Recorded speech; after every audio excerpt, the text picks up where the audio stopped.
হজরতুল আল্লাম শহীদ মরহুম আল্লামা দেলওয়ার হোসেন সাঈদী রহিমাহুল্লাহ ওনার স্মৃতি বিজড়িত আজকের এই ঐতিহাসিক প্যারেড ময়দানের তাফসিরুল কোরআনের প্রোগ্রামে সব আছে। স্টেজ আছে, শ্রোতা আছে, প্যান্ডেল আছে, মিডিয়া কাভারেজ আছে, কিন্তু আমাদের কলিজার টুকটাটা আমাদের মাঝে নাই।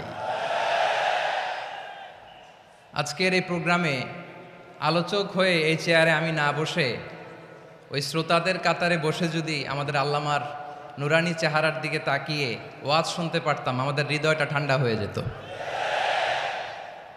আমাদের তৃষ্ণার্ত হৃদয় শান্ত হতো। সব আজকে আছে, কি যেন নাই, ঠিক কিনা বলেন? আল্লাহ তাআলা প্রতি 100 বছরে একজন মুজাদ্দিদ পাঠায়, প্রতি 100 বছরে একজন মুজাদ্দিদ, যিনি সমাজকে সংস্কার করেন।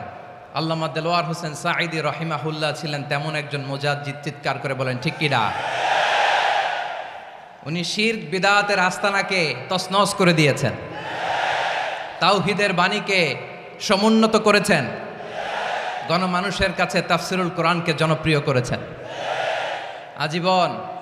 আজীবন তিনি ইসলামকে বিজয়ী শক্তি হিসেবে দেখার স্বপ্ন দেখতেন। এত প্রাঞ্জল ভাষা, এত চমৎকার আধুনিক প্রেজেন্টেশন, গণমানুষের কাছে কোরআনের তাফসিরকে এভাবে জনপ্রিয় করে তোলার মতো ব্যক্তিত্ব আল্লামা সাঈদী ছাড়া দ্বিতীয় কেউ এই বাংলার ভূখণ্ডে নাই। এই যে তাফসিরুল কোরআন, এই যে টার্মিনোলজি, এই টার্মটাই উনি আসলে জনপ্রিয় করেছেন। আমরা আগে জানতাম না যে এভাবে তাফসির করা যায়, এভাবে scientific indications of the Holi কোরআনকে মানুষের কাছে পেশ করা যায়, এভাবে এত জীবন ঘনিষ্ঠ করে, এত ইন্টারেক্টিভ করে কোরআনের কথাগুলো মানুষের কাছে উপস্থাপন করা যায়।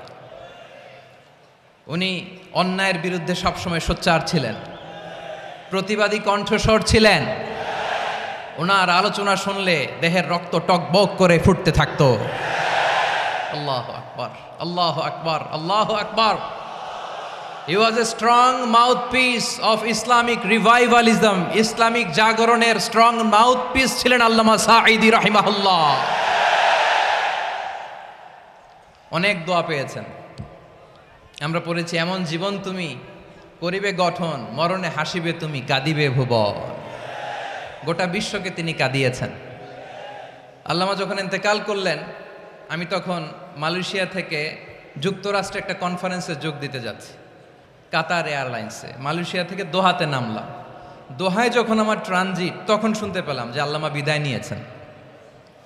সোশ্যাল মিডিয়ায় শুনে বিশ্বাস করতে পারলাম না। মুহূর্তের মধ্যেই মাসুদ সাঈদী ভাইকে মেসেজ করলাম, উনি কোনো উত্তর দিতে পারলেন না।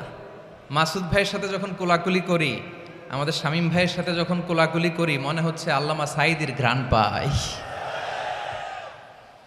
শরীরটা লিটারালি কাঁপছিল, নিজেকে মানাতে পারছিলাম না, বিশ্বাস করতে পারছিলাম যে আসলে আল্লামা বিদায় নিয়েছেন।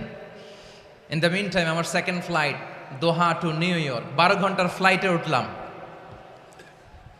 ইন্টারনেট থেকে বিচ্ছিন্ন হলাম। নামার পরে শুনলাম আল্লাহু আকবার, যেখানে ওনাকে কবরস্থ করার কথা ছিল সেখানেও কবর দিতে দেয়া হয় নাই। ছবিগুলো দেখতে লাগলাম, হাসিমাখা মুখ, হাসিমাখা নিথর দেহটা, মরণে হাসিবে তুমি, কাঁদিবে ভুবন। From east to west, from north to south, the entire globe, গোটা বিশ্ব ওনার জন্য কেঁদেছে, গোটা বিশ্ব কেঁদেছে। কাবার গিলাফ ধরে ধরে মানুষ চিৎকার করেছে। এর চেয়ে শ্রেষ্ঠ মৃত্যুকার হতে পারে? আমাদের আল্লামার আর কি পাওয়ার ছিল বলেন? আর কি পাওয়ার ছিল? কুল্লু নাফসিন যায়িকাতুল মাউত, যারাই দুনিয়াতে আসবে তারা ইন্তেকাল করবে, এটা আমরা মেনে নেই, এটা আমরা জানি। কিন্তু অবাক করা বিষয় হচ্ছে, আমরা আজও জানি না আমাদের আল্লামার মৃত্যু কি স্বাভাবিক হয়েছে নাকি এটা পরিকল্পিত মেডিকেল কিলিং ছিল। এটা যে পরিকল্পিত মেডিকেল কিলিং ছিল, এটা ধারণা করার পেছনে অনেক কারণ আছে। তিনি আধিপত্যবাদের বিরুদ্ধে সোচ্চার ছিলেন, ফ্যাসিবাদের বিরুদ্ধে সোচ্চার ছিলেন, রাজনৈতিক প্রতিহিংসার শিকার ছিলেন। এজন্য এটা মেডিকেল কিলিং হতে পারে এ ধারণা আমরা করতেই পারি। আওয়াজ করে বলেন ঠিক কিনা? যেই সময়টা আমরা কাটাচ্ছি, এত সুন্দর সময় বাংলাদেশ আর